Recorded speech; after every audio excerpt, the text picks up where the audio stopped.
गैर सच पूरा नहीं होता, वो है अर्ध सत्य। नमस्कार, मैं राणा यशवंत इंडिया न्यूज़ पर आपका स्वागत करता हूं और आप देख रहे हैं अर्ध सत्य। आज भारत एक नया इतिहास लिख रहा है। उसकी संस्कृति, उसकी परंपरा, उसका धर्म, उसका अध्यात्म और उसका गौरवशाली इतिहास भारत की धरती से अरब की धरती पर पहुंचा है। और जो साकार रूप है इसका, उसका नाम है स्वामी नारायण संप्रदाय का मंदिर, जिसका उद्घाटन प्रधानमंत्री नरेंद्र मोदी ने अभी कुछ देर पहले किया है। सीधे आप आबू धाबी की तस्वीरें देखिए और इन तस्वीरों के साथ साथ भारत अरब के साथ कैसे जुड़ता है। जो सनातन का सिद्धांत है, वसुधैव कुटुंबकम का, एकम सद्विप्रः बहुधा वदन्ति का, वह दुनिया में एक बड़ा हिस्सा जो है, जो इस्लामिक देशों का है, जिसको हम अरब कहते हैं, उसके अंदर जय घोष कर रहा है। जो अभी तस्वीरें आपके पास आ रही हैं, मैं चाहूँगा अपनी टीम से कि जो लाइव तस्वीरें आ रही हैं प्रधानमंत्री की, उन तस्वीरों को दिखाएं आप। आज की इस पवित्र युति के अवसर पर, इस पवित्र भूमि पर जहां भागीरथी गंगा मैया बहती है, यमुना और सरस्वती बहती हैं और एक प्रयाग तीर्थ खड़ा हुआ है, वहां हम एक मिलेनियल मोमेंट के साक्षी बन रहे हैं। हमारे लिए ये बड़े गौरव और सम्मान और आनंद का विषय है कि भारत के यशस्वी प्रधानमंत्री आदरणीय श्री नरेंद्र भाई मोदी जी और यूनाइटेड अरब एमिरेट्स के प्रेसिडेंट माननीय शेख मोहम्मद बिन जायद अल नह्यान की ओर से पधारे हुए सम्मानीय टॉलरेंस मिनिस्टर आदरणीय शेख नह्यान बिन मुबारक अल नह्यान, परम पूज्य महान संत विभूति बीएपी संस्था के गुरुहरि परम पूज्य महंत स्वामी महाराज की पावन उपस्थिति में इस अवसर को अलंकृत कर रहे हैं। स्वागतम। माननीय प्रधानमंत्री जी इस अवसर पर एक सम्माननीय मुख्य अतिथि के रूप में ही यहाँ उपस्थित नहीं है। ये एक ऐसा अवसर है, अरब में जितने भी भारतीय मूल के लोग रहते हैं, खास करके यूएई में, उनका एक नया प्रतिनिधित्व है। मंदिर जहाँ कहीं भी होता है, वो आप जिस परंपरा, जिस संस्कृति, जिस धर्म अध्यात्म के रास्ते चल रहे होते हैं, एक बड़ा समुदाय 140 करोड़ का चल रहा होता है। हिंदू एक धर्म विशेष नहीं है, यह एक जीवन शैली है। दुनिया के प्रति भाईचारे का सबसे सशक्त संदेश है। दुनिया को एक परिवार मानने की मानसिकता है और दुनिया का सबसे उदार धर्म है। इसलिए भारत के भूखंड में जितने भी लोग रहते हैं, वो इसी परंपरा, मानस, सोच, संस्कार के हैं, इसलिए वो हिंदू हैं। और वैसे हिंदू जो अरब में रहते हैं, अपने इस साकार रूप मंदिर को देखेंगे तो उनको अपनी भारतीय संस्कृति और परंपरा, संस्कार, इतिहास का बोध होगा। और वहाँ के जो अरब के लोग हैं, वो एक नए सिरे से भारतीयों को और भारत की परंपरा, संस्कृति, इतिहास को जानने की कोशिश करेंगे। यह दरअसल अरब और भारत, इन दोनों की हज़ारों साल पुरानी जो संस्कृतियाँ रही हैं और वो साझे की रही हैं, मुँह जोड़ करके चलती रही हैं, या यूँ कहिए कि दो किनारों के बीच यह एक बड़ी आबादी सदियों से चलती रही है, उसका एक बहुत बड़ा प्रतीक है यह मंदिर। इस मंदिर में 7 गुंबद या 7 मीनारें हैं और यह मीनारें जो आपको अभी दिख रही थीं, ये वहाँ के 7 अमीरात, यूएई का मतलब होता है यूनाइटेड अरब अमीरात, संयुक्त अरब अमीरात। अमीरात का मतलब सल्तनत, जैसे अमीर, सुल्तान। तो 7 जो अमीरात हैं, 7 सल्तनतें हैं, वो आपस में मिल करके एक देश बनती हैं और उन 7 का प्रतिनिधित्व यह जो आपको शिखर दिख रहे हैं मंदिर के साथ, वो करते हैं। तो यह संयुक्त अरब अमीरात के अबू धाबी एक अमीरात है और संयुक्त अरब अमीरात की राजधानी भी अबू धाबी है। तो अबू धाबी के ठीक बाहर 30 किलोमीटर पर यह एक जगह है जिसको अल वाकबा कहते हैं। और यहीं 27 एकड़ के रकबा में यह मंदिर बना है। 700 करोड़ की लागत है। राजस्थान का जो सैंडस्टोन है, जिस पत्थर का इस्तेमाल अयोध्या के राम मंदिर में किया गया सैंडस्टोन का, उसी पत्थर का इस्तेमाल यहाँ भी किया गया है। लगभग 40,000 क्यूबिक फीट संगमरमर बिछाया गया है। 1,80,000 क्यूबिक फीट बलुआ पत्थर, जो आप मंदिर पूरा का पूरा देख रहे हैं, यह सैंडस्टोन है, जो पिंक रंग का गुलाबी बलुआ पत्थर कहते हैं, जो राजस्थान से गया है, उससे बना हुआ है। और 1,80,000 क्यूबिक फीट बलुआ पत्थर लगा है और 18 लाख ईंटें लगी हैं। जिस आधार पर, जिस प्लिंथ पर यह इमारत खड़ी है, मंदिर खड़ा है, इसमें 18 लाख ईंटें लगी हैं। और इस मंदिर की खूबी ठीक वैसी ही है जैसे अयोध्या मंदिर की है। कोई सीमेंट नहीं, कोई रॉड नहीं, लोहा नहीं है, सीमेंट नहीं है। ये दरअसल इंटरलॉकिंग पर बना हुआ मंदिर है। और उस इलाके में, अरब के उस इलाके में जितना ज़्यादा भूकंप आ सकता है, उस भूकंप को झेलने की शक्ति इस मंदिर में है। आप मानकर चलिए कि राम जन्मभूमि, अयोध्या में जो राम जन्मभूमि मंदिर है, जिसकी प्राण प्रतिष्ठा भगवान राम की हुई और उसका लोकार्पण हुआ, यह भी संयोग देखिए कि प्रधानमंत्री नरेंद्र मोदी ने 22 जनवरी को किया। और अब आज देखिए, महीने भर के बाद, लगभग महीना भर भी पूरा नहीं हुआ है, अभी हफ्ता बाकी है, अरब में जो यूएई है उसके भीतर अब ये स्वामी नारायण संप्रदाय का जो मंदिर है, इसका वो लोकार्पण कर रहे हैं। इतिहास जब भी पलट करके देखेगा और देखेगा कि भारत के प्रधानमंत्री ने अपने देश के भीतर जो सबसे प्रसिद्ध मंदिर रहा, 500 सालों की प्रतीक्षा जिस मंदिर के बनने के बाद सनातन धर्मावलंबियों की खत्म हुई, उस मंदिर के निर्माण और उसकी प्राण प्रतिष्ठा से लेकर उद्घाटन तक, और फिर अरब के सबसे प्रसिद्ध और सबसे बड़े देशों में से एक संयुक्त अरब अमीरात में इस भव्य दिव्य मंदिर के उद्घाटन तक, यानी कि शिलान्यास से लेकर के उद्घाटन तक किसी ने किया तो नरेंद्र मोदी ने।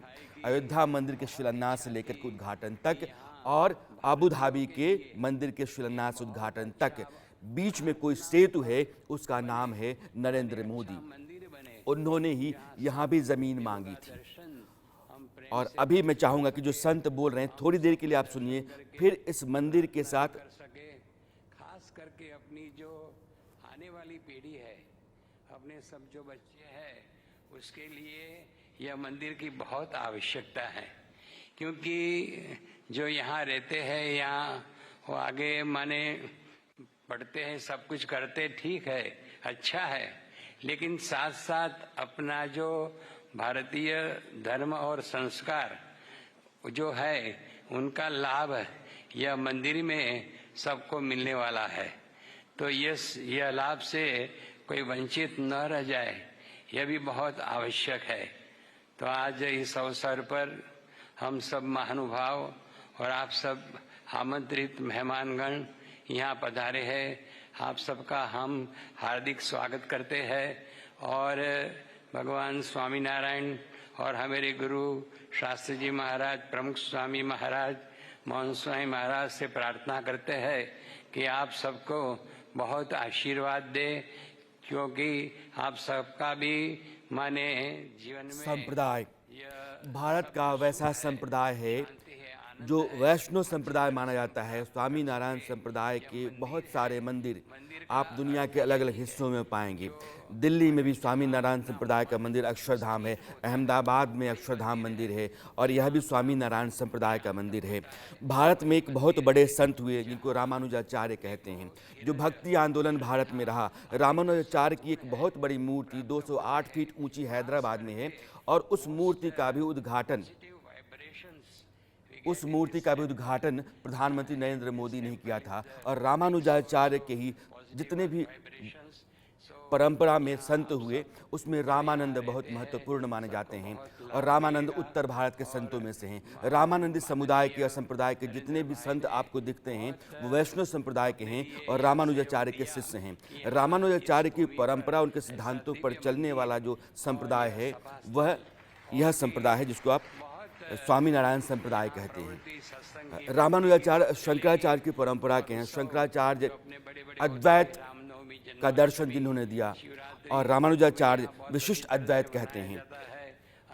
का उत्सव शंकराचार्य ने कहा तत् त्वमसि मनाया जाता है। एकम ब्रह्मम विप्राः बहुधा वदन्ति। ब्रह्म एक है, अद्वैत है। जो दुनिया दिखती है और जो ब्रह्मा है दोनों एक ही है। आमंत्रण है और रामानुजाचार्य ने कहा कि विशिष्ट है, यानी कि ब्रह्म एक तो है ही, लेकिन जैसे पेड़ों में पत्तियां होती हैं, शाखाएं होती हैं, तने होते हैं, उसी तरीके से जीव है, आत्मा है, यह माया है, जो कुछ दिखता है, लेकिन सब उसी का अंग है। तो ये विशिष्ट अद्वैत हुआ। और रामानुजाचार्य के उसी सिद्धांत को लेकर के जो संप्रदाय चलता है उसको हम स्वामीनारायण संप्रदाय कहते हैं। इसी संप्रदाय का यह मंदिर है। इस मंदिर के लिए प्रधानमंत्री नरेंद्र मोदी ने जाकर के संयुक्त अरब अमीरात में ज़मीन मांगी, और अभी जो वहाँ के राष्ट्रपति हैं उनसे उन्होंने मांगी थी। आज तब वो वहाँ के क्राउन प्रिंस हुआ करते थे। और यह जो पूरा आयोजन है, भारतीय समुदाय यूएई में लगभग 15% है। यानी कि अगर पूरे 7 अमीरात में कुल आबादी जितनी रहती है उसका 15% हिस्सा भारतीय समुदाय के लोगों का है। वहाँ पहले भी 1-2 छोटे छोटे मंदिर रहे हैं, लेकिन यह मंदिर जो है भव्य है, दिव्य है, और भारत के प्रधानमंत्री के हाथों शिलान्यास से लेकर के उद्घाटन तक का पूरा रास्ता इसने नापा है। इसलिए दुनिया में इसका अपना महत्व है, इसकी गौरव गाथा, इसकी कीर्ति पताका लहरा रही है। अब जब कभी भी आप जाएंगे दुबई या आबू धाबी या शारजाह, जो 7 अमीरात से उसमें एक दुबई है, एक आबू धाबी है, एक शारजाह है, एक फुजेरा है, वैसे ही एक आपका रासल खेमा है और एक अलेन है। तो इस तरीके से 7 अमीरात हैं, 7 सल्तनतें हैं, उनके अपने अपने अमीर होते हैं, आपस में मिलकर के वो एक प्रेसिडेंट चुनते हैं और उसी प्रेसिडेंट के हाथ में वह पूरा देश चलता है। तो यह भारत के लिए, भारतीयों के लिए और सनातन परंपरा के लोगों के लिए तीर्थ स्थान के रूप में प्रयोग किया जाएगा। आप देखेंगे कि दुनिया के अलग अलग हिस्सों में जो सनातन परंपरा या हिंदू धर्म के लोग तीर्थाटन के लिए जाते हैं, जैसे आप नेपाल में पशुपतिनाथ का मंदिर है, दुनिया के कई देशों में दिव्य भव्य और हजारों साल पुराने मंदिर हैं। शायद आप नहीं जानते हों, लेकिन जहाँ जहाँ भी मंदिर होंगे, आप पहले जो बात आपके दिमाग में आएगी कि यह हिंदू परंपरा के लोगों का धर्मस्थल है। फिर हिंदू परंपरा के बारे में आप जानते हैं, फिर उस धर्म, उसके अध्यात्म, उसके धार्मिक ग्रंथों के बारे में आप जानना शुरू करते हैं। यहाँ से बहुत दूर इंडोनेशिया देश है, वो एशिया का ही देश है, लेकिन पूर्वी एशिया का देश है। Mr. Prime Minister, he has not come here. He has not come here to inaugurate the mandir. He has come here to be a part of the mandir as he was doing darshan around the mandir. He did it so elegantly, so spiritually, so gracefully, that I thought he could become an ideal pujari of all the murtis.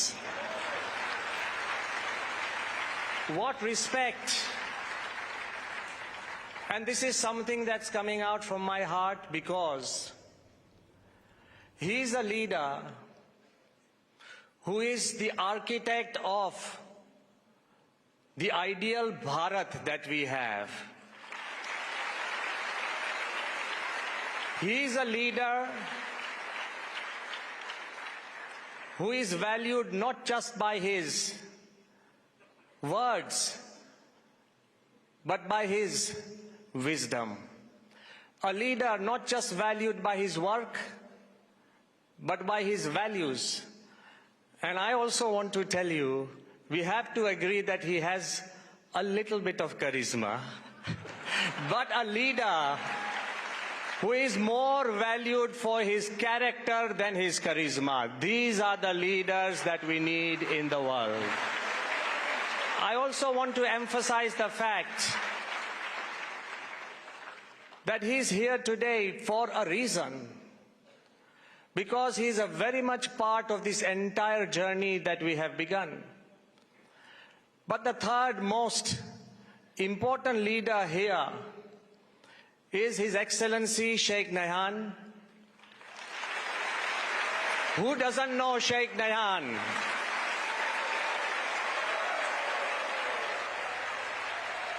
want to tell Mr. Prime Minister Narendra Bhai that if anybody is trying to understand the meaning of harmony and tolerance, just look into the heart of His Excellency Sheikh Nayan. Today, as I stand before you, it is all like a dream. And I'm being very honest, and I confess to you that more than 1,000 people told me that, Swami, building a mandir in Abu Dhabi is a dream.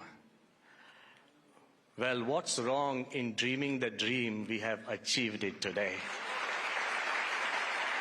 So was landing on the moon just once a dream.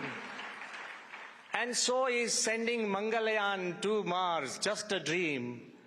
But if you dream, one day you will. But if you stop dreaming, you stop living. And if there is a place on this earth, where all the dreams of man and humankind have found a home, I think Abu Dhabi is the epicenter of harmony. As we celebrate the inauguration and dedication of the mandir, I think it's more than just a day of inauguration and dedication. It's a day of expressing our gratitude. Gratitude for the generosity of the rulers of this land. First, they gifted 2.5 acres, then 5 acres, then 13.5 acres, and now, because of the intervention and friendship of our Prime Minister, 27 acres of land has been gifted. When they wanted to give the license to all the religious places of Abu Dhabi, His Excellency Dr. Mughir is present. When they wanted to give a license, they particularly chose 001 for this temple because it is going to be a seed crystal.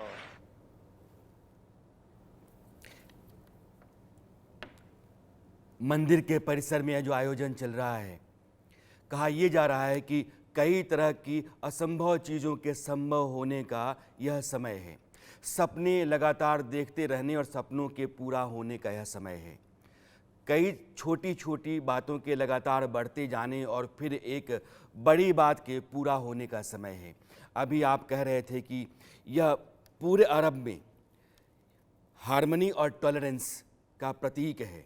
लोगों ने कहा कि UAE के भीतर भव्य दिव्य मंदिर एक सपना है, लेकिन सपना देखने में क्या बुराई है। दुनिया ने सपना नहीं देखा होता तो दुनिया कभी तरक्की के रास्ते पर जाती नहीं, आज जहां खड़ी है वहां आती नहीं। यह रोशनी, हमारी आपकी आवाज़ जो आप तक पहुंच रही है, टीवी स्क्रीन पर आप देख रहे हैं, या फिर जितनी भी चीज़ें दुनिया में नई आती हैं वो सोचने और सपना देखने से आती हैं। सपना देखना इंसान जहाँ भी बंद करता है वो ठहराव का शिकार हो जाता है, और ठहराव जहाँ कहीं भी होता है वहाँ वो सड़ने लगता है। पानी, रुका हुआ पानी सड़ जाता है। इसलिए उसको चलते रहना ज़रूरी है, और चलते रहने के लिए सपने देखना ज़रूरी है। और इन्हीं सपनों का एक आधार या साकार रूप आपको अभी दिख रहा है, जो यूएई में अबू धाबी के पास भव्य दिव्य मंदिर, जिसका उद्घाटन प्रधानमंत्री नरेंद्र मोदी ने किया। और वो यह भी कह रहे थे कि प्रधानमंत्री नरेंद्र मोदी लगातार इस मंदिर के लिए कोशिश कैसे करते रहे। पहले 2.5 एकड़ ज़मीन मिली, फिर उन्होंने कोशिश की 5 एकड़ मिली, फिर 13.5 एकड़ मिली, और उसके बाद कहा कि नहीं सब हटा दीजिए, 27 एकड़ ले लीजिए। और प्रधानमंत्री नरेंद्र मोदी का वह बयान मैं सुनाना चाहूँगा, जब वो जलसे में थे और भारतीयों को संबोधित कर रहे थे, तो उन्होंने कहा था अल अहनाद मोदी कार्यक्रम में कि मैंने जब कहा मोहम्मद बिन जायद से, जो प्रेसिडेंट हैं आज की तारीख में, तब क्राउन प्रिंस हुआ करते थे, कि मुझे मंदिर के लिए जगह चाहिए, तो उन्होंने कहा कि जा करके जितनी दूर तक आप लकीर खींच सकते हैं खींच लीजिए, वो ज़मीन आपकी होगी मंदिर के लिए। यह अरब और भारत, या यूँ कहिए कि जो अरब की संस्कृति है और भारतीय संस्कृति है, उनका समागम है, उनके बीच का यह सेतु है। जो असंभव था वो संभव है, उस संभव का साकार रूप है। और इसमें प्रधानमंत्री नरेंद्र मोदी की बहुत बड़ी भूमिका रही है। आप यह भी मान सकते हैं कि अरब में यह एक अयोध्या है। जितने भी दुनिया में तीर्थ के लिए भारतीय सनातन परंपरा हिंदू धर्मावलंबी जाते हैं, वो एक बार अबू धाबी ज़रूर जाएंगे। इसलिए वह सिर्फ कारोबार का सेंटर नहीं रहा है, अबू धाबी सिर्फ टूरिज़्म के लिए नहीं रहा है। अब भारतीयों के लिए, चाहे वो देश के भीतर हैं या दुनिया के किसी और हिस्से में रह रहे हैं, अगर वो हिंदू परंपरा के हैं, सनातन परंपरा के हैं, तो उनके लिए अबू धाबी का यह स्वामीनारायण मंदिर भी तीर्थाटन का केंद्र है। तो तीर्थ के अलग अलग जो केंद्र भव्य दिव्य बने। नरेंद्र मोदी लगातार ये कहते रहे कि तीर्थ स्थलों को साफ होना चाहिए। जब शरीर साफ है, मन साफ है, तो आपके आसपास की जो परिस्थितियाँ स्थितियाँ हैं और जो जगह हैं वह भी साफ हों। और जिस आत्मा से, परमात्मा से आप अपने आप को जोड़ते हैं, जो आध्यात्मिक शक्ति लेकर के आप जीवन में कुछ करने के लिए आगे बढ़ते हैं, उस आध्यात्मिक शक्ति का जो स्रोत है, जो आपके धर्म का मूल तत्व है, वह ईश्वर है। उस ईश्वर की जगह को बहुत साफ सुथरा होना चाहिए। इसलिए काशी हो या उज्जैन हो या फिर अयोध्या हो, इन जगहों को उन्होंने एक नए सिरे से कायाकल्प करके उदाहरण के तौर पर रखा। और आज देश के बाहर अबू धाबी में वही तस्वीर आप देख रहे हैं। मेरे साथ आध्यात्मिक गुरु पवन सिन्हा जी हैं। पवन जी, आपका बहुत बहुत स्वागत है। यह मंदिर, मैंने कभी भी इसको मंदिर नहीं माना, मैंने माना कि जो सनातन परंपरा है, जो हिंदू धर्म है, उसका जो मूल तत्व है, उस मूल तत्व का यह साकार रूप है अबू धाबी में यह मंदिर। आप इसको कैसे देखते हैं? और जो भारतीय मूल के लोग वहाँ हैं और जो भारत के हमारे दर्शक हैं, इन दोनों को इस मंदिर, जिसको मैं सेतु कहता हूँ, कैसे जोड़ते हैं आप? मैं आपको, जैसे ही शो शुरू हुआ, मैं आपको सुन रहा था और आपने जिस सुंदरता के साथ सनातन संस्कृति, इस मंदिर और माननीय प्रधानमंत्री जी मोहम्मद बिन जायद साहब की सारी बातों को समेटा, वह अपने आप में बड़ी अद्भुत थी। तो ज़्यादातर बातें हो चुकी हैं। मैं इस मंदिर को देख रहा हूँ दो तरीकों से। एक तो ये भारत का आध्यात्मिक परचम है, ये भारत की अध्यात्म शक्ति की शक्ति है, जिसका प्रदर्शन अबू धाबी में हुआ और उन लोगों के बीच में हुआ जहां हमको काफिर कहा जाता था और हमको हे दृष्टि से देखा जाता था। आज भारत की शक्ति इतनी उठी है कि मोहम्मद बिन जायद जैसा व्यक्तित्व, जो विकास पुरुष के नाम से जाने जाते हैं, जिन्होंने अबू धाबी को एक नया मोड़ दिया है और जिनकी अर्थनीतियाँ अद्भुत है, अमेरिका भी उसके सामने नतमस्तक है, वो हमारे प्रधानमंत्री जी से गले मिलते हैं और उनसे ये कहते हैं कि जहां तक आपकी दृष्टि है वहां तक की जमीन अब आपकी हुई। तो ये एक बहुत बहुत बड़ी ये जीत है आध्यात्मिक शक्ति की। पवन जी, मुझे एक बात याद आ रही है। जब पंडित मदन मोहन मालवीय काशी नरेश के पास गए, बोले कि मैं एक विश्वविद्यालय बनाना चाहता हूँ, मुझे आपसे ज़मीन चाहिए, तो उन्होंने कहा कि जाओ, दिन भर में जितना चल लोगे वो ज़मीन आपकी हो जाएगी। और पंडित जी चल गए, पूरा जो परिसर है वो बाहर काशी हिंदू विश्वविद्यालय है। तो उसी तरीके से नरेंद्र मोदी ने भी कल इस बात का उल्लेख किया। बिल्कुल। और अब देखिए, स्वामी नारायण परंपरा जो है, ये इसका जो प्रारंभ है, भगवान स्वामी नारायण जी, ये अयोध्या के पास के ही एक गांव में इनका जी जन्म बिल्कुल, होता। मैं भूल ही रहा था। हाँ, बिल्कुल सही कह रहे हैं। और आज उनका जन्मदिन भी है शायद। जी जी। तो अप्रैल में इनका जन्म होता है और ये प्रचार प्रसार करते हैं, उद्धव संप्रदाय से जुड़ते हैं, रामानुजाचार्य के शिष्य हैं और उस संप्रदाय से ये जुड़ते हैं और इन्होंने शांति का संदेश दिया है। अपने द्वारा रचित पुस्तक में इन्होंने अहिंसा का संदेश दिया है। जी। तो ये एक बहुत बड़ी बात है जो अब अबू धाबी में भी गूंजेगी। दूसरी जो महत्वपूर्ण चीज है, वो भारत की विदेश नीति की भी विजय है कि उस स्थान पर जाकर हमने अपने संबंधों को 2015 से लेकर 24 के बीच में लगभग 9 वर्षों में डेवलप कर लिया। जो लैंड हमें जानती नहीं थी, हमें मानती नहीं थी, हमारी धार्मिक परंपराओं को समझ नहीं पाती थी, आज वो हमारी मित्र हो गई है। और इस कदर मित्र हो गई है कि उसका जो पुराना मित्र है पाकिस्तान, वो अपने, उसके लोग अपने नेताओं के लिए कह रहे हैं कि देखिए नरेंद्र मोदी जी से आप कुछ सीखिए कि धर्म एक होने के बावजूद आज वो हमारे कम है भारत के अधिक है। तो ये दोनों बड़ी जीत भारत को प्राप्त हुई हैं और इसके लिए जी, निश्चित रूप से ये पहुंच जी एक हम एक सब और बात मुझे गौरवान्वित हैं। लगती है अपने दर्शकों के साथ साझा करना चाहिए कि पूरे अरब देश में इस्लाम और शरिया को लेकर के एक जकड़बंदी जो पहले चला करती थी, यह यूएई ऐसा देश है, सऊदी अरब को भी मैं उसमें शामिल करता हूं और कुछ ऐसे और भी देश हैं। उन देशों ने दुनिया के साथ जो तरक्की दुनिया की है, विकास है, विज्ञान है, उसके साथ अपने को कदम ताल किया है और यूएई उसमें से। कल प्रधानमंत्री जब यूएई का जिक्र कर रहे थे तो उन्होंने कहा कि यह भारत का तीसरा सबसे बड़ा इन्वेस्टर है। यूएई और भारत दोनों जो हैं वो लगातार एक साथ चलते रहे हैं और यूएई ने बगदादी या उसामा बिन लादेन जैसे लोगों को अपना नायक नहीं माना। यूएई ने साइंस और टेक्नोलॉजी की दुनिया में जो लोग अब नायाब चीज़ें लेकर के आ रहे हैं, जो देश तकनीक के तौर पर आगे बढ़ रहे हैं, उनके पास तरक्की के रास्ते ज़्यादा खुलने लगे हैं, उन देशों के साथ अपने संबंध बढ़ा रहे हैं। इसलिए इस्लाम का एक ऐसा रूप है जो विकास के रास्ते पर है, वो उदार है और इस्लाम का जो मूल स्वरूप है उसको वो अपने साथ ध्वनित करता हुआ पाता है। इस्लाम दुनिया के उन धर्मों में है जो भाईचारे की बात कहता है, इंसानियत की बात कहता है।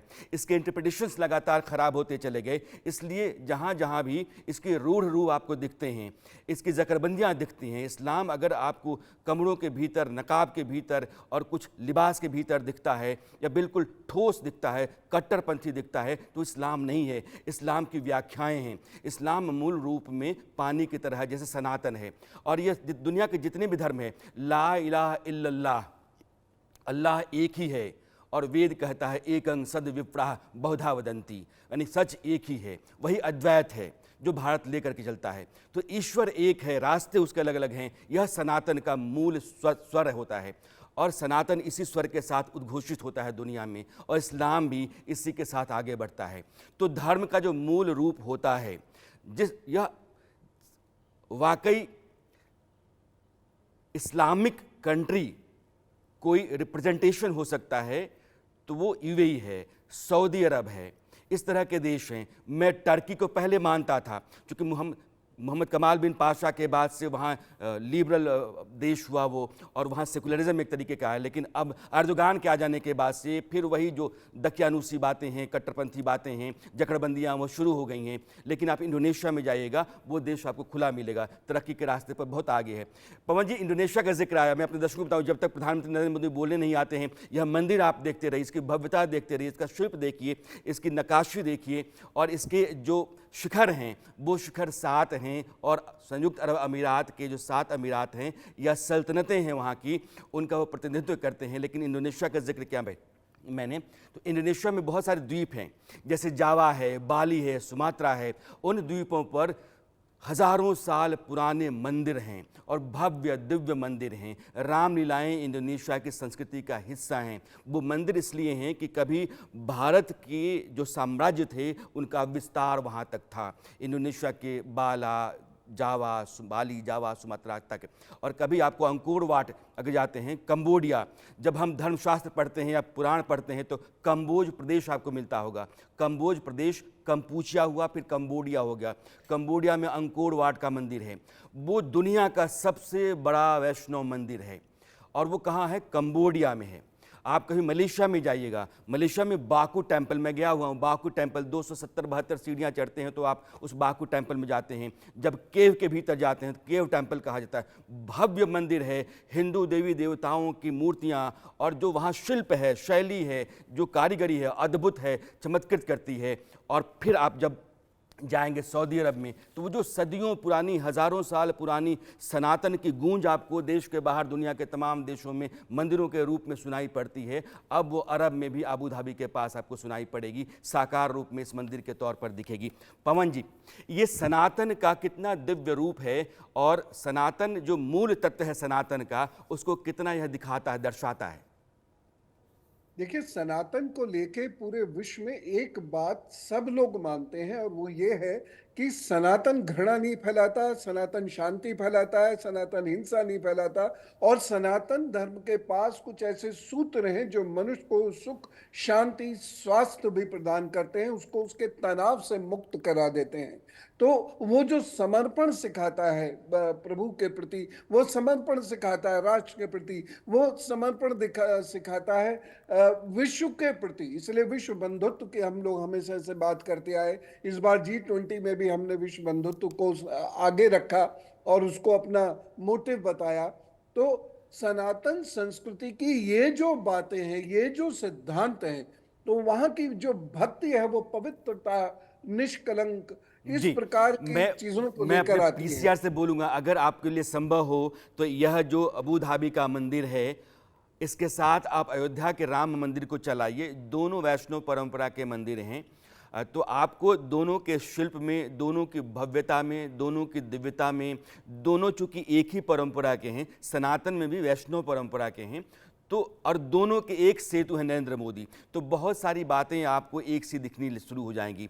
दोनों के पत्थर कहाँ से गए हैं? राजस्थान से गए हैं, धौलपुर हो या जयपुर हो, लेकिन दोनों के जो बलुआ पत्थर होते हैं, जिनको आप पिंक सैंडस्टोन कहते हैं, यह दोनों मंदिरों में लगे हुए हैं। तो ज़मीन की मिट्टी भी कुछ कहती है। जब कभी उस मंदिर का उल्लेख होगा तो पत्थर कहाँ के हैं? तो भारत के हैं, और भारत के पत्थर वहाँ के मंदिरों में बोलते हैं। गंगा और जमुना का पानी इस मंदिर के दोनों किनारों पर बहता मिलेगा। लोग हमारी परंपरा में कहते हैं कि गंगे च जमुने चैव गोदावरी सरस्वती नर्मदे सिंधु कावेरी जलेस्मिन् सन्निधिं कुरु। यह जो हमारी पवित्र नदियां हैं, उसमें गंगा और यमुना है, और गंगा यमुना भारतीय संस्कृति की द्योतक हैं या उनका प्रतिनिधित्व करती हैं। हम कहते हैं गंगा जमनी तहजीब। हमारे भीतर जितने भी धर्मानुयायी हैं, इस पूरे भूखंड में हम एक परंपरा के लोग हैं, एक शैली संस्कार के लोग हैं, एक सोच के लोग हैं, एक रहन सहन के लोग हैं, एक सीमा में बढ़े और एक राष्ट्रबोध के साथ चलने वाले लोग हैं। हमारी परंपरा यही रही है, जिसने हम दुनिया को अपना देश माना है, दुनिया को अपना परिवार माना है, और यही परंपरा और यही बोध अब भारत के बाहर दुनिया के तमाम हिस्सों में है। लेकिन जहां अभी आपको दिख रहा है, इसका महत्व बहुत अधिक है, क्योंकि पवन जी बार बार जो कह रहे हैं उसको आप समझिए कि यह कहाँ है। यह सिर्फ उन देशों के बीच है जो मुस्लिम देश हैं, और मुस्लिम देश में अगर यह मंदिर इतनी भव्यता दिव्यता के साथ आसमान की बुलंदियों को चूमता हुआ आपको दिखता है, दृष्टिगोचर होता है, इसका मतलब ये है कि सनातन का जो परचम है वहाँ लहराता है। भारत की साख दुनिया में बढ़ती है, और उसको जहाँ जकड़बंदियाँ थीं, जहाँ सब कुछ पर्दे में था, वहाँ भी भारत के लिए ज़मीन खुलती है और एक दिव्य मंदिर वहाँ अवतरित होता है। यह भारत की शक्ति का, उसके पराक्रम का भी बोध कराता है। और जो भारतीय हैं, बाहर रहते हैं, अरब के देशों में रहते हैं, उन्होंने अपनी लगन से, अपने परिश्रम से, अपनी निष्ठा से, अपने कौशल से, अपनी ईमानदारी से और अपनी भारतीयता से वहाँ की परंपरा को, उस देश को आगे बढ़ाने में जो भूमिका निभाई है, उसका यह पुरस्कार भी है। इसलिए इस मंदिर को आप कई नाम से देख सकते हैं, कई रूप में देख सकते हैं, लेकिन यह मंदिर और ये राम का मंदिर जो अयोध्या का है, दोनों आपके आमने सामने हैं। दोनों विष्णु मंदिर हैं। राम भगवान के 7वें अवतार, विष्णु के 7वें अवतार, 8वें भगवान कृष्ण, 9वें गौतम बुद्ध को माना जाता है, और कहा जाता है कि 10वां अवतार जो होगा वो कल्कि का होगा। अयोध्या से लेकर के अबू धाबी के बीच में 2000 किलोमीटर की दूरी है, लेकिन दोनों मंदिरों को देख करके आपके भीतर जो भावना आएगी एक सी आएगी। यह जो देवत्व होता है, अध्यात्म होता है, वो दूरियों को पाटता है और आपको एक साथ जोड़ता है। तो हज़ारों हज़ार की तादाद में भी आप अयोध्या में जाएं या फिर अबू धाबी में जाएंगे, मंदिर के परिसर में जाते ही आप एक भावना में सूत्रबद्ध हो जाएंगे, और वह भावना जो होती है वो एक धर्म की होती है, धर्म ध्वजा की होती है, जो मंदिर के शिखर पर हमेशा लहराती रहती है। आप पीसीआर कुछ कह रहे हैं? जी पवन जी, चूंकि अब दोनों तस्वीरें सामने हैं, अयोध्या और अबू धाबी, इन दोनों मंदिरों को लेकर के अगर आप कुछ कहेंगे तो मुझे लगता है कि हमारे दर्शक सुनना चाहेंगे। दोनों ही मंदिर वैष्णव परंपरा के हैं, दोनों ही मंदिर नागर शैली में बने हुए हैं, और इसीलिए दोनों मंदिरों में जो विमान और गर्भगृह है वह एक सा है। नक्काशी भी कमोबेश एक सी लगेगी क्योंकि पत्थर एक है। तो जो नक्काशीकार हैं वह भी लगभग एक ही परंपरा से, नागर शैली की परंपरा से आए हुए हैं, इसलिए स्तंभ भी आपको वैसे ही लगेंगे, छतें भी आपको वैसे ही जी लगेंगी। उस मंदिर में जब आपका प्रवेश होगा अबू धाबी में, यद्यपि मैं अभी वहां नहीं गया हूं, लेकिन 22 को आप भी वहां थे, अयोध्या में मैं भी था, तो हमने जो फील किया अयोध्या मंदिर में, लगभग वैसा ही फील हमें जब हम अबू धाबी के स्वामीनारायण मंदिर में जाएंगे तो हमको वैसा ही लगेगा। जी जी, बिल्कुल मुझे सही ये कह रहे हैं। एकदम इस मंदिर को देखकर वही भाव लगातार आ रहे हैं और मैं स्वयं को बड़ा गौरवान्वित भी महसूस कर रहा हूं। और आपने जिस प्रकार से इंडोनेशिया और बाकी बातें उठाई, इंडोनेशिया श्री राम और रावण के युग से सीधा सीधा संबद्ध जी है और इंडोनेशिया के लोगों ने अपना इतिहास ना भूले ना भुलाने का कभी प्रयास किया। उन्होंने अपना धर्म जरूर बदला, पूजा की तरक्की, पूजा का तरीका बदला, लेकिन इतिहास नहीं मिटाया। इसलिए उनके इतिहास से उन्हें जितने बड़े स्तर के लाभ हुए हैं उनको भी वो प्रणाम करते हैं और वो लगातार जुड़े रहे हैं। तो नागर शैली ये सुविख्यात है भवन बनाने के लिए, विशेष रूप से मंदिर बनाने के लिए। तो नागर शैली में ये मंदिर बना है। जी और इसके साथ जब हम द्वारकाधीश का मंदिर देखेंगे तो वहां भी लगभग लगभग कुछ इस प्रकार का मिलेगा हमें। जब हम अक्षरधाम दिल्ली देखेंगे तो वह भी लगभग इसी प्रकार का एक फील देता हुआ नजर आएगा। जी, नागर शैली में बना हुआ ये मंदिर देख रहे हैं आप। गुंबद 6 हैं अयोध्या के मंदिर में, यहाँ गुंबद आपको 7 दिखते हैं। 7 गुंबदों के बारे में मैंने बताया कि जितने 7 अमीरात हैं उनका प्रतिनिधित्व करते हुए गुंबद हैं, लेकिन इनमें से जो एक होता है, हर मंदिर जो नागर शैली का होता है, आप देखेंगे कि उसमें कई गुंबद होते हैं, लेकिन एक मुख्य गुंबद होता है और मुख्य गुंबद गर्भगृह के ठीक ऊपर होता है। तो पवन जी 2-3 बातें कह रहे थे। गर्भगृह का मतलब ये है कि जो मुख्य देवता जिस जगह पर स्थापित होते हैं उसको आप गर्भगृह कहते हैं। देवता के चारों ओर की दीवारें बंद होती हैं, कोई खिड़की कोई रोशनदान उसमें नहीं होता है, ताकि वहाँ इतना ही अंधेरा रहे जिससे आप अपना ध्यान केंद्रित कर पाएँ, वहाँ सिर्फ ईश्वर हों और आप हों। और दीवारें जो ऊपर की तरफ मुड़ते हुए चली जाती हैं उसको हम विमान कहते हैं, चूँकि वो उड़ान भरता रहता है। और उस विमान का जो ऊपरी हिस्सा होता है उसको आप शिखर कहते हैं। शिखर के ऊपर कलश होता है, कलश के ऊपर ध्वजा होती है। यह नागर शैली की परंपरा में जो मंदिर बने होते हैं उनमें आप पाएंगे। जितने भी स्तंभ होते हैं उस पर खूबसूरत नक्काशियाँ होती हैं। अब वो भारतीय जो स्थापत्य है और भारत की जो संस्कृति है, स्थापत्य संस्कृति है, वो कितनी समृद्ध रही है। यह भारत के पुराने मंदिरों में कभी आप जाएंगे तो ज़रूर देखिएगा। खास करके दक्षिण भारत के मंदिरों में कभी आप जाइए तो आपको मिलेगा। कोणार्क के मंदिर में आप जाइए तो आपको मिलेगा। या फिर मध्य प्रदेश में कई मंदिर ऐसे हैं जहां आप जाते हैं तो आप चकित रह जाते हैं। दुनिया में बहुत सारी ऐसी चीज़ें आप देखते हैं और कहते हैं कि मैं तो बड़ा हतप्रभ रह गया, मैं तो चौंक गया। लेकिन भारत में हज़ारों ऐसे मंदिर मैं आपको बता सकता हूँ जिनका शिल्प देख करके आप दांतों तले उंगली दबा देंगे। और यह जो गौरवशाली इतिहास हमारा रहा है उसके बारे में नहीं जानना यह एक पर्दा डालने जैसा था। उसको जानिए, गौरव का बोध अपने पीछे लाइए और दुनिया में सबसे पहले इस तरह की कला और इस तरह का कौशल आपके पास था। आप बहुत ही विपुल सांस्कृतिक संपदा के साथ चलते रहे हैं।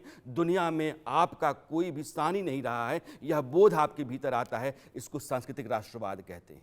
अपनी इतिहास, अपनी संस्कृति, अपने धर्म, अपनी परंपरा पर गौरव करना, इसलिए क्योंकि आप उसका मूल जानते हैं।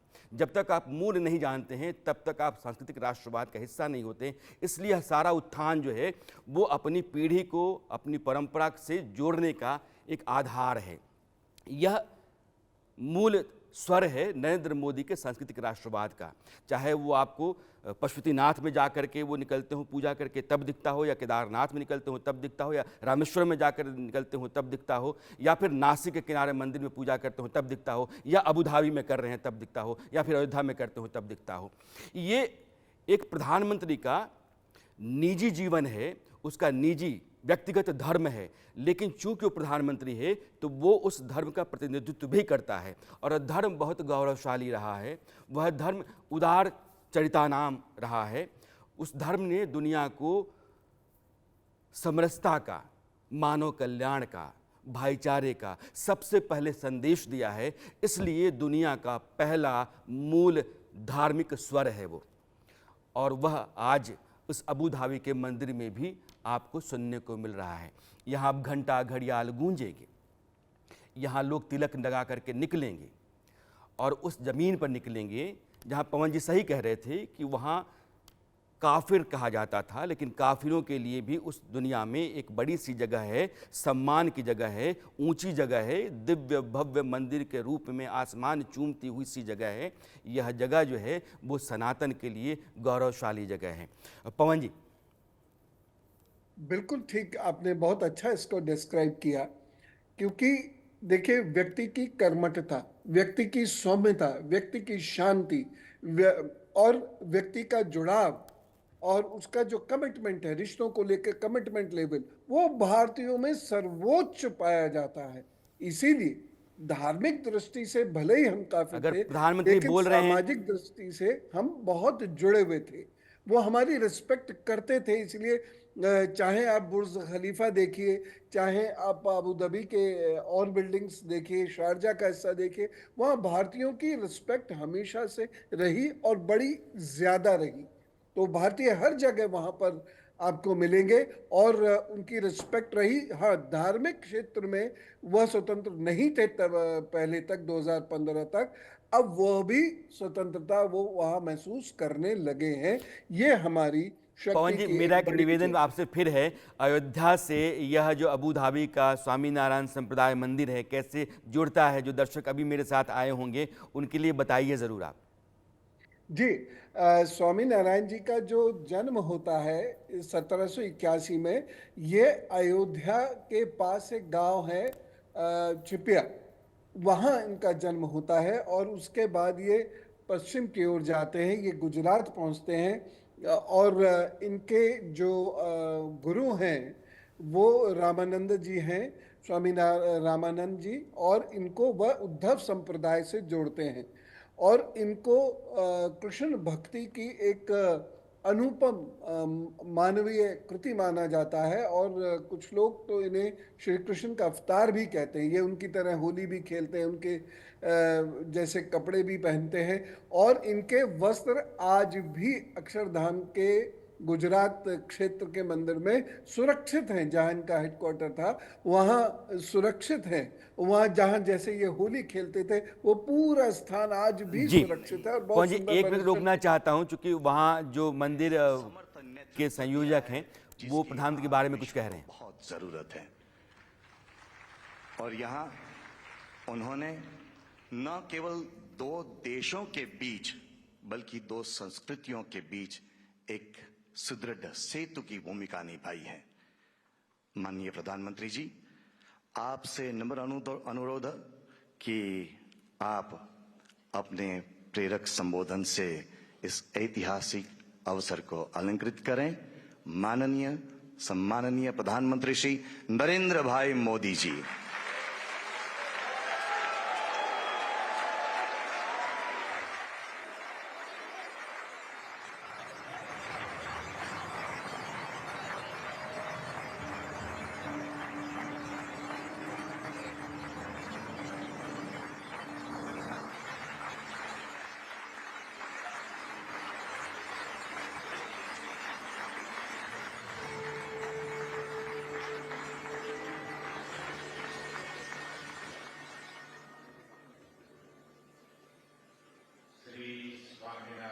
जयते।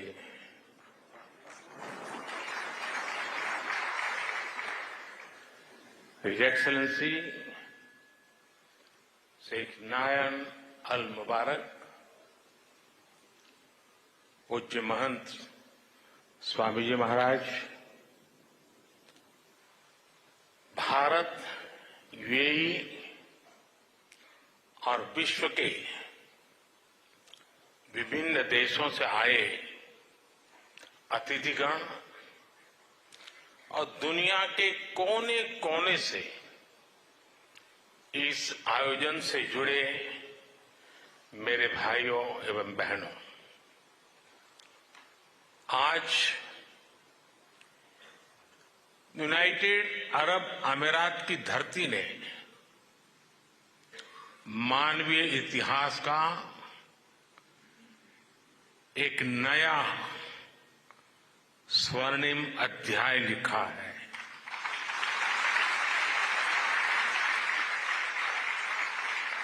आज अबू धाबी में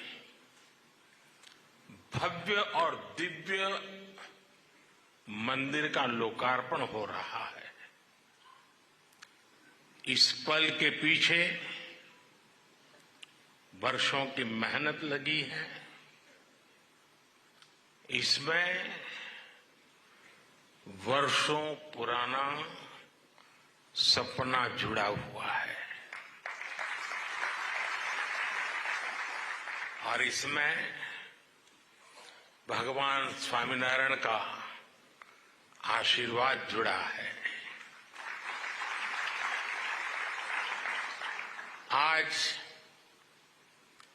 प्रमुख स्वामी जिस दिव्य लोक में होंगे, उनकी आत्मा जहां होगी वहां प्रसन्नता का अनुभव कर रही होगी।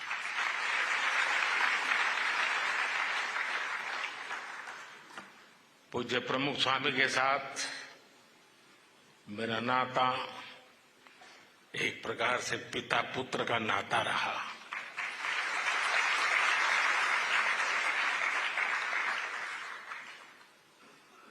मेरे लिए एक पितृतुल्य भाव से जीवन के एक लंबे कालखंड तक उनका सानिध्य मिलता रहा, उनके आशीर्वाद मिलते रहे और शायद कुछ लोगों को सुनकर आश्चर्य होगा कि मैं सीएम था तब भी, पीएम था तब भी अगर कोई चीज उनको पसंद नहीं आती थी तो मुझे स्पष्ट शब्दों में मार्गदर्शन करते थे।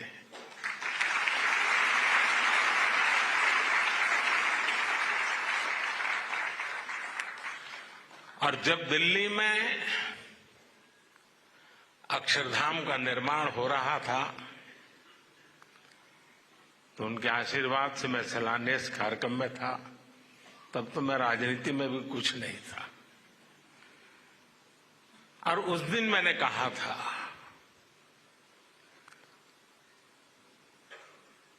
कि गुरु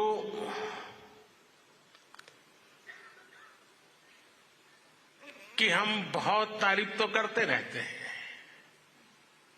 लेकिन कभी सोचा है कि किसी गुरु ने कहा कि यमुना के तट पर अपना भी कोई स्थान हो और शिष्य रूपी प्रमुख स्वामी महाराज ने अपने गुरु की उस इच्छा को परिपूर्ण कर दिया था।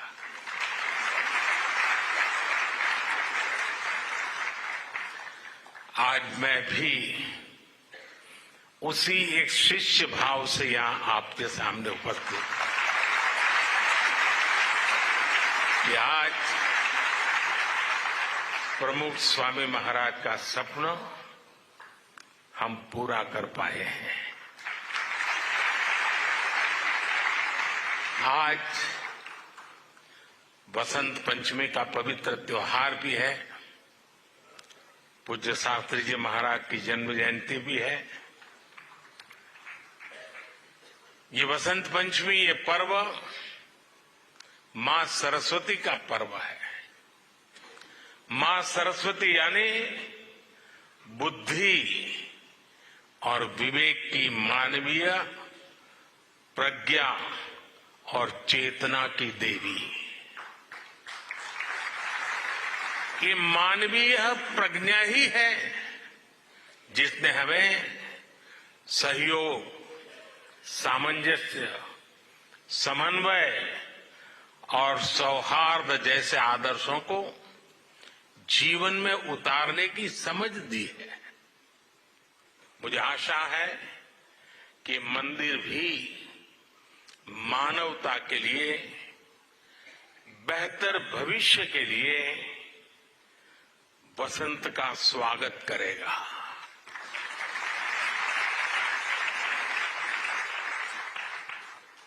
ये मंदिर पूरी दुनिया के लिए सांप्रदायिक सौहार्द और वैश्विक एकता का प्रतीक बनेगा।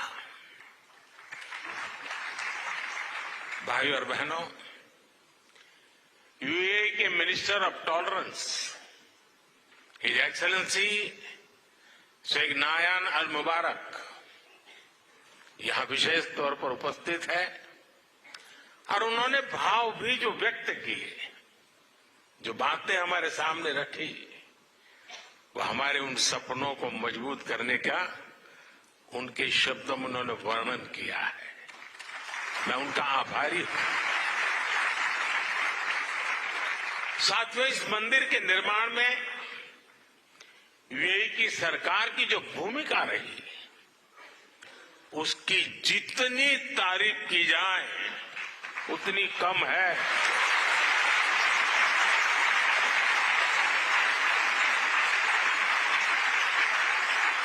लेकिन इस भव्य मंदिर का स्वप्न साकार करने में अगर सबसे बड़ा सहयोग किसी का है तो मेरे brother his highness Sheikh Mohammed bin Zayed का है।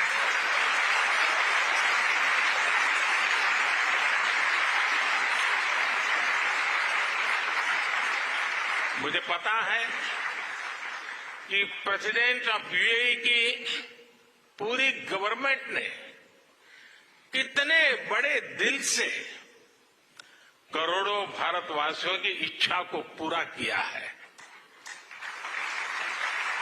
और इन्होंने सिर्फ यहां नहीं, 140 करोड़ हिंदुस्तानियों के दिल को जीत लिया।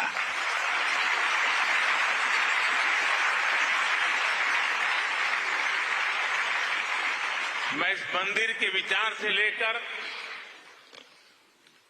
एक प्रकार से प्रमुख स्वामी जी के स्वप्न से लेकर के, स्वप्न बाद में विचार में परिवर्तित हुआ, यानी विचार से लेकर इसके साकार होने तक पूरी यात्रा में इससे जुड़ा रहा हूं। ये मेरा सबसे बड़ा सौभाग्य है।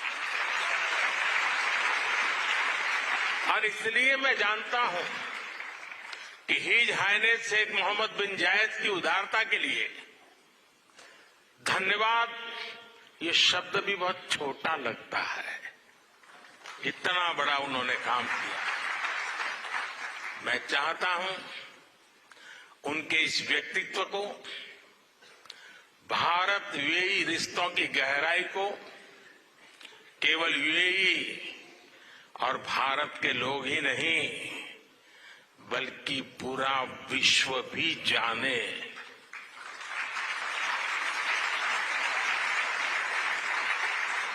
मुझे याद है जब मैं 2015 में यूएई में यहां आया था और तब मैंने हिज हाइनेस शेख मोहम्मद से इस मंदिर के विचार पर चर्चा की थी।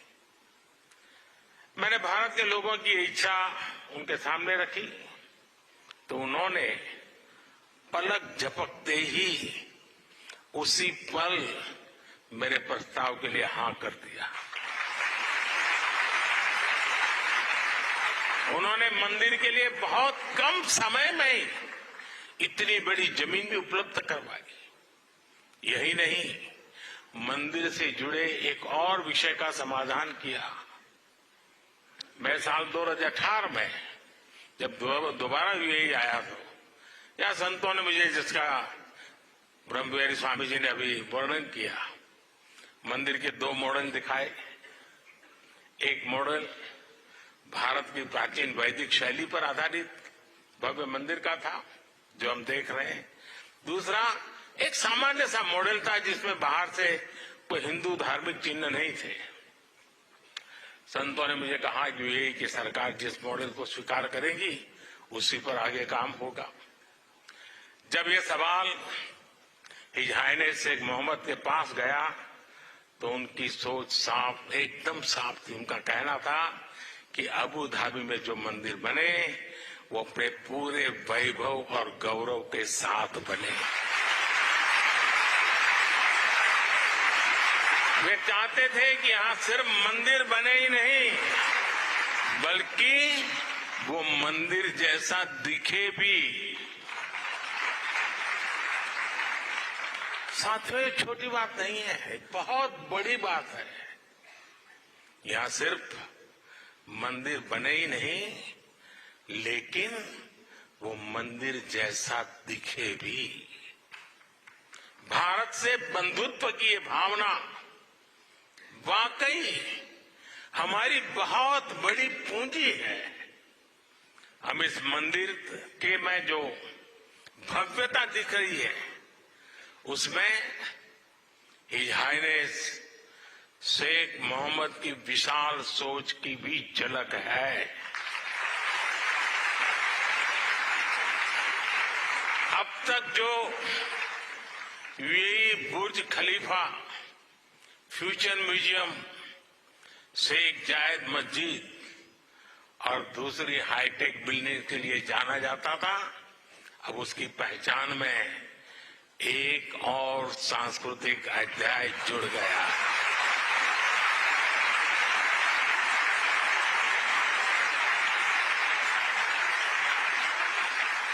मुझे विश्वास है कि आने वाले समय में यहां बड़ी संख्या में श्रद्धालु आएंगे। इससे यूएई आने वाले लोगों की संख्या भी बढ़ेगी और पीपल टू पीपल कनेक्ट भी बढ़ेगा। मैं पूरे भारत और विश्व भर में रहने वाले करोड़ों भारतवासियों की ओर से president his highness Sheikh Mohammed को और यूएई सरकार को बहुत बहुत धन्यवाद देता हूं।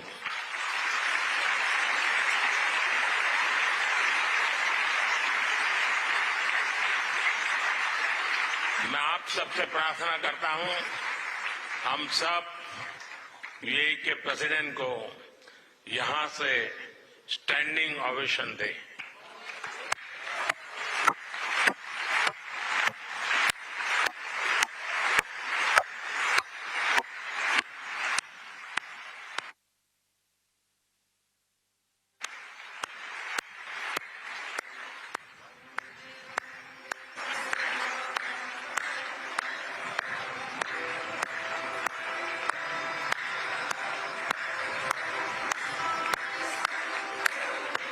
बहुत बहुत धन्यवाद।